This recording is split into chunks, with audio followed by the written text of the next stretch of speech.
Hello बच्चों, let's read the question and question says that in A grassland ecosystem the largest population is of. तो ये grassland ecosystem है, यहाँ पर पूछा जा रहा है कि लार्जेस्ट पॉपुलेशन किसका होगा, है ना। कि कॉन्सेप्ट में जाते हैं। अगर हम ग्रासलैंड इकोसिस्टम को देखें तो ग्रासलैंड इकोसिस्टम में अगर हम एक फूड चेन का एग्जाम्पल ले, है ना, तो इसमें क्या होता है, जैसे कि प्लांट्स है या ग्रास है।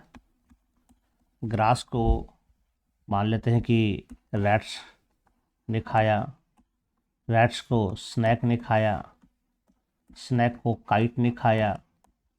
तो यहाँ पर अगर हम देखें इसकी संख्या के आधार पर, अगर हम इसका एक पिरामिड भी तैयार करते हैं तो यह अपराइट पिरामिड तैयार होता है।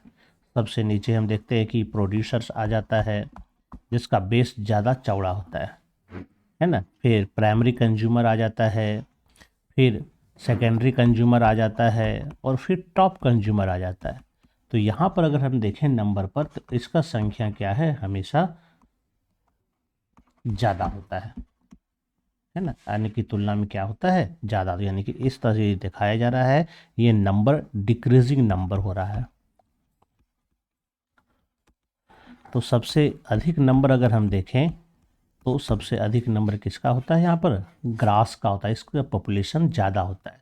इसके बाद इससे कम रैट्स का, उससे भी कम स्नैक का, उससे भी कम काइट का होता है। तो हमारा जो सही जवाब होगा वो क्या होगा, प्रोड्यूसर होगा, है ना। जो प्रोड्यूसर होंगे उसकी संख्या ज़्यादा होगी। तो चलिए देखते हैं हम लोग ऑप्शन में क्या है हमारे पास। ऑप्शन फर्स्ट ऑप्शन कहता है प्रोड्यूसर, है ना। यहाँ पर लार्जेस्ट पॉपुलेशन पूछा गया तो प्रोड्यूसर्स हमारे पास राइट आंसर होगा, है ना। इसकी संख्या ज़्यादा होती है। दूसरा प्राइमरी कंज्यूमर, तो प्राइमरी कंज्यूमर यहाँ पर जैसे रैट्स है तो ग्रास की तुलना में ये कम ही होता है, तो प्रोड्यूसर की तुलना में यहाँ पर ये कम होता है।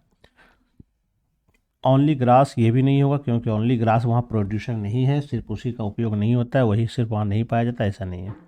तो ये भी गड़बड़ हो जाता है। डी में हर्बीवोरस ये भी नहीं होगा। सही आंसर जो यहाँ पर होगा वो हो जाएगा हमारा फर्स्ट नंबर, प्रोड्यूसर्स होगा, है ना। I hope you understand it well and best of luck. Thank you.